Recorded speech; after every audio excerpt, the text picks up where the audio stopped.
Students, आज हम Pinus के गैमेटोफाइट तथा एम्ब्रियोजेनी को स्टडी करेंगे। पहले हम गैमेटोफाइट को स्टडी करेंगे। पाइनस एक हेटेरोस्पोरस प्लांट है जिसमें माइक्रोस्पोर तथा मेगास्पोर मेल तथा फीमेल कोन में बनते हैं। ये मेल तथा फीमेल कोन्स सेम प्लांट पर ही डिफरेंट ब्रांचेज पर बनते हैं। माइक्रोस्पोर और मेगास्पोर दोनों हैप्लॉइड होते हैं तथा गैमेटोफिटिक फेज की फर्स्ट सेल को रिप्रेजेंट करते हैं। माइक्रोस्पोर से आगे मेल गैमेटोफाइट का डेवलपमेंट होता है, जबकि मेगास्पोर से आगे फीमेल गैमेटोफाइट का डेवलपमेंट होता है। पहले हम मेल गैमेटोफाइट का डेवलपमेंट स्टडी करेंगे। माइक्रोस्पोर यूनिन्यूक्लिएट स्ट्रक्चर होती है जिनमें बाहर की तरफ एक एक्जाइन पाई जाती है तथा अंदर की तरफ इंटाइन होती है। एक्जाइन जो है वो लेटरल साइड में दो बैलून लाइक स्ट्रक्चर के रूप में फैली हुई रहती है, जिन्हें हम विंग्स कहते हैं, जैसा कि डायग्राम ए में शो किया गया है। माइक्रोस्पोर का जर्मिनेशन इन सिटू प्रकार का होता है, अर्थात इनमें जर्मिनेशन तभी प्रारंभ हो जाता है जब ये माइक्रोस्पोरेंजियम के अंदर होते हैं। इस प्रकार मेल गैमेटोफाइट का पार्शियल डेवलपमेंट माइक्रोस्पोरेंजियम के अंदर होता है तथा शेष जो डेवलपमेंट है वह पोलिनेशन के पश्चात जब माइक्रोस्पोर पोलन ओव्यूल के पोलन चैम्बर में पहुंच जाते हैं वहां पर होता है। माइक्रोस्पोर में मेल गैमेटोफाइट के डेवलपमेंट के दौरान सबसे पहले एक असमान विभाजन होता है, जिससे एक छोटी सेल बनती है जिसे हम फर्स्ट प्रोथेलियल सेल कहते हैं तथा एक लार्ज सेल बनती है जिसे हम एपिकल सेल कहते हैं, जैसा कि डायग्राम बी में शो हो रहा है। इसके पश्चात जो एपिकल सेल है इसमें पुनः एक असमान विभाजन होता है तथा एक सेकंड प्रोथेलियल सेल बनती है जो स्मॉल होती है तथा एक बड़ी सेल बनती है जिसे हम एंथ्रीडियल सेल कहते हैं, जैसा डायग्राम सी में शो हो रहा है। इसके पश्चात जो एंथ्रीडियल सेल है इसमें पुनः एक विभाजन होता है और एक स्मॉल जनरेटिव सेल बनती है तथा एक लार्ज ट्यूब सेल बनती है, जैसा कि डायग्राम डी में दिखाई दे रहा है। अब इस 4 सेल्ड स्टेज में जो मेल गैमेटोफाइट होता है या माइक्रोस्पोर है, इस 4 सेल्ड स्टेज में माइक्रोस्पोरेंजियम से फ्री हो जाता है और यह विंड के द्वारा डिसेमिनेटेड होता है और इसमें आगे डेवलपमेंट जो है ओव्यूल के पोलन चैम्बर में होता है। इस 4 सेल्ड माइक्रोस्पोर में 2 प्रोथेलियल सेल होती है और एक जनरेटिव सेल होती है और एक ट्यूब सेल होती है। साइकस में जो माइक्रोस्पोर होते हैं वो 3 सेल्ड स्टेज में माइक्रोस्पोरेंजियम से फ्री होते हैं और उनमें केवल एक प्रोथेलियल सेल, एक जनरेटिव सेल तथा एक ट्यूब सेल होती है। जब यह 4 सेल्ड मेल गैमेटोफाइट ओव्यूल के पोलन चैम्बर में पहुंच जाता है तो इसमें जो नेक्स्ट डिवीजन है या डेवलपमेंट है वह नेक्स्ट स्प्रिंग सीजन में प्रारंभ होता है और इस दौरान इसकी एक्जाइन फट जाती है और जो इंटाइन है वह एक पोलन ट्यूब के रूप में बाहर आ जाती है। यह पोलन ट्यूब न्यूसेलस सेल्स को भेदती हुई आर्चिगोनियम तक पहुंचती है, जैसा कि डायग्राम ई में दिखाया गया है। इसी दौरान ही जो जनरेटिव सेल है वह डिवाइड होकर के एक स्मॉल बॉडी सेल बनाती है तथा एक लार्ज स्टार्क सेल बनाती है और यह जो बॉडी सेल है यह स्टार्क सेल के फ्री एंड पर अटैच रहती है। अब बॉडी सेल का न्यूक्लियाई विभाजन करके 2 न्यूक्लियस बनाता है और ये दोनों न्यूक्लियस बॉडी सेल के साइटोप्लाज्म में फ्रीली स्विम करते रहते हैं। बाद में जब बॉडी सेल की वॉल खत्म हो जाती है तो ये दोनों न्यूक्लियस पोलन ट्यूब साइटोप्लाज्म में आ जाते हैं और ये जो दोनों न्यूक्लियस हैं ये मेल गैमिट की तरह कार्य करते हैं और ये नॉन फ्लैजिलेट होते हैं। डायग्राम F में इन्हें शो किया गया है। स्टूडेंट्स, अब हम फीमेल गमीटोफाइट के डेवलपमेंट को स्टडी करेंगे। मेगास्पोर जो होता है वह फीमेल गमीटोफाइट की मदर सेल होती है और यह न्यूसेलस में गहरे धसा हुआ रहता है। और फीमेल गमीटोफाइट के डेवलपमेंट के दौरान जो फंक्शनल मेगास्पोर होता है उसका साइज इनलार्ज हो जाता है और इसका हैप्लॉइड न्यूक्लियस में बहुत सारे विभाजन होते हैं जिससे बहुत सारे न्यूक्लियस बनते हैं। इसके पश्चात इसमें सेंटर में एक वैक्यूल डेवलप हो जाती है, जैसा कि डायग्राम C में शो किया गया है। इस वैक्यूल के डेवलपमेंट के कारण जो मल्टी न्यूक्लिएट साइटोप्लाज्म है वह थिन लेयर के रूप में परिधि पर आ जाता है। इसके पश्चात इसमें वॉल फॉर्मेशन शुरू होती है और वॉल फॉर्मेशन परिधि से सेंटर की तरफ होती है, जिससे बहुत सारी multi nucleate elongated tube like cells बनती हैं। बाद में ये tube like cells uninucleate cells में डिवाइड हो जाती है और इस प्रकार फीमेल गमीटोफाइट या एंडोस्पर्म की फॉर्मेशन हो जाती है।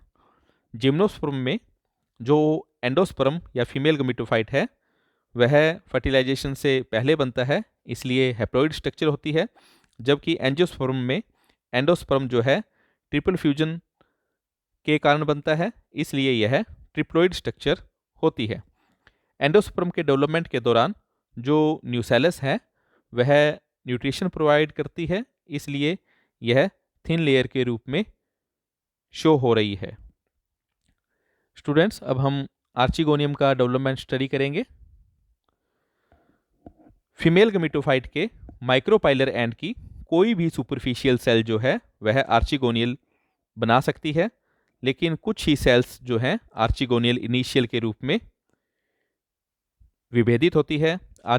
आर्चिगोनियल इनिशियल सेल जो है इसका साइज लार्ज हो जाता है और अब इसमें एक अनुप्रस्थ विभाजन द्वारा ऊपर की तरफ एक छोटी प्राइमरी नेक सेल बनती है और नीचे की तरफ एक बड़ी लार्ज सेंट्रल सेल बनती है, जैसा कि डायग्राम B में शो हो रहा है। इसके पश्चात जो नेक सेल है इसमें एक दूसरे के समकोण पर दो उद्रग विभाजन होते हैं, जिससे 4 सेल्स बन जाती है। अब इन 4 सेल्स में एक अनुप्रस्थ विभाजन होता है जिससे 8 सेल बन जाती है और ये 8 सेल 2 सोपानों में व्यवस्थित होती है। प्रत्येक सोपान में 4 सेल होती है। इस प्रकार ये जो 8 सेल्ड नेक की फॉर्मेशन हो जाती है। इसी दौरान ही जो सेंट्रल सेल है उसका साइज इंक्रीज हो जाता है और इसमें एक असममित विभाजन होता है, जिससे ऊपर की तरफ एक स्मॉल वेंट्र कैनाल सेल बनती है और नीचे की तरफ एक लार्ज एग सेल बनती है।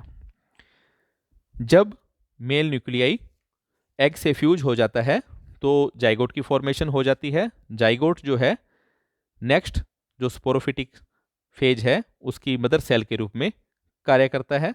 जाइगोट से आगे एम्ब्रियो का डेवलपमेंट होता है। स्टूडेंट्स, एम्ब्रियो के डेवलपमेंट को हम 2 स्टेप में स्टडी कर सकते हैं। फर्स्ट स्टेप है development of pro embryo from zygote, zygote से प्रो एम्ब्रियो का डेवलपमेंट, और सेकंड स्टेप है development of embryo from pro embryo, pro embryo से आगे एम्ब्रियो का डेवलपमेंट। पहले हम फर्स्ट स्टेप को स्टडी करेंगे, जाइगोट से प्रो एम्ब्रियो का डेवलपमेंट। फर्टिलाइजेशन के पश्चात जो जाइगोट का डिप्लॉइड न्यूक्लियस होता है वह बेस की तरफ आ जाता है और इसमें 2 माइटोटिक डिवीजन होते हैं जिससे 4 न्यूक्लियस बन जाते हैं और ये 4 न्यूक्लियस एक ही प्लेन या तल में व्यवस्थित हो जाते हैं जाइगोट के बेस पर, और जिस कारण सामने से केवल 2 ही न्यूक्लियस दिखाई देते हैं। 2 न्यूक्लियस इसमें पीछे की तरफ होते हैं, जैसा कि डायग्राम B शो कर रहा है। इसके पश्चात इन चारों न्यूक्लियस में एक विभाजन और होता है जिससे 8 न्यूक्लियस बन जाते हैं और ये 8 न्यूक्लियस 2 सोपानों में व्यवस्थित हो जाते हैं। प्रत्येक सोपान या टायर में 4 न्यूक्लियस होते हैं। इसके पश्चात वॉल फॉर्मेशन इस प्रकार से होता है कि नीचे की तरफ 4 कंप्लीट सेल्स बन जाती है और इन सेल्स में सभी तरफ से वाल होती है तथा ऊपर की तरफ 4 इनकम्प्लीट सेल्स बनती हैं और इनमें इनकम्प्लीट वॉल्स होती हैं, जैसा कि डायग्राम डी में शो हो रहा है। तो नीचे वाला जो टायर या सोपान है उसमें 4 कंप्लीट सेल हैं और जो ऊपर वाला सोपान या जो टायर है उसमें 4 इनकम्प्लीट सेल्स होती है। इनकम्प्लीट सेल जो है आगे एम्ब्रियो डेवलपमेंट में विशेष पार्ट नहीं लेती है। जो लोअर टायर की या निचले सोपान की 4 सेल होती है उनमें 2 बार विभाजन होता है, जिससे कोशिकाओं के 3 सोपान बनते हैं और इस स्टेज में जो प्रो एम्ब्रियो है वह 16 सेल्स का बना हुआ होता है, जो 4 सोपानों या टायर्स में अरेंज होता है, जैसा कि डायग्राम जी में शो हो रहा है।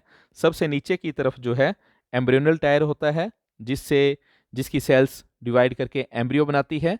इसके ऊपर की तरफ सस्पेंसर टायर होता है, जिसकी सेल से सस्पेंसर बनता है और इससे ऊपर की तरफ रोजेट टायर होता है। यह रोजेट टायर जो है यह नोरिशमेंट को एम्ब्रियो तक कंडक्ट करता है। सबसे जो अपर मोस्ट टायर है वह इनकम्प्लीट सेल्स का बना हुआ होता है, जो नोरिशमेंट या न्यूट्रिशन जो है प्रोवाइड करता है। अब हम सेकंड स्टेप पढ़ेंगे, जिसमें प्रो एम्ब्रियो से एम्ब्रियो का डेवलपमेंट होता है। जो सस्पेंसर टायर की जो चारों सेल्स होती है वो उनमें इलोंगेशन होता है, जिसके फलस्वरूप जो एम्ब्रियोनल सेल्स हैं जो बेस पर प्रेजेंट है एंडोस्पर्म में गहरे धंस जाती है। स्पेस की लिमिटेशन के कारण जो प्राइमरी सस्पेंसर सेल्स हैं वो एक दूसरे पर ही कोयल हो जाती है, जैसा कि डायग्राम बी में शो हो रहा है। और इसी दौरान ही जो एम्ब्रियोनल टायर की सेल्स हैं उनमें एक अनुप्रस्थ विभाजन होता है और ऊपर की तरफ एम्ब्रियोनल ट्यूब्स या सेकेंडरी सस्पेंसर भी बन जाते हैं। और जो नीचे की तरफ जो 4 सेल्स बनती हैं ये सेल्स एक दूसरे से सेपरेट हो जाती है और ये 4 इंडिपेंडेंट एम्ब्रियो बना सकती है। एक से अधिक एम्ब्रियो बनने के प्रोसेस को हम पॉली एम्ब्रियोनी कहते हैं और चूंकि पाइनस में जो पोलियो एम्ब्रियोनी है वह जाइगोट की स्प्लिटिंग के कारण होती है, इसलिए इसे हम क्लीवेज पॉली एम्ब्रियोनी भी कहते हैं। कभी कभी रोजेट टायर की जो सेल्स हैं वो भी एम्ब्रियो बना सकती है, तब हम इसे रोजेट पॉली एम्ब्रियोनी कहते हैं। लेकिन लिमिटेड न्यूट्रिशन के अवेलेबल होने के कारण केवल एक ही एम्ब्रियो जो है आगे डेवलप होता है, बाकी डीजनरेट हो जाते हैं। जो एम्ब्रियोनल टायर की जो सेल है जिससे कि आगे एक प्रॉपर एम्ब्रियो बनता है उसमें काफ़ी विभाजन होते हैं, जिससे एक एम्ब्रियो की फॉर्मेशन हो जाती है।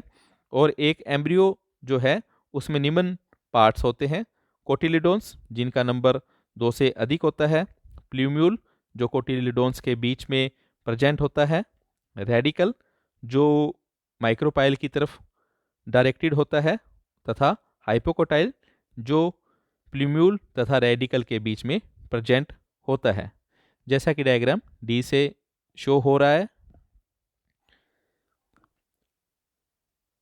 जब ये सभी प्रोसेस एम्ब्रियो डेवलपमेंट के चल रहे होते हैं उसी दौरान जो ओव्यूल का फीमेल गैमेटोफाइट के बाहर का पार्ट है उसमें बहुत सारे चेंजेस होते हैं, जिससे जो ओव्यूल है वह एक सीड में ट्रांसफॉर्म्ड हो जाता है।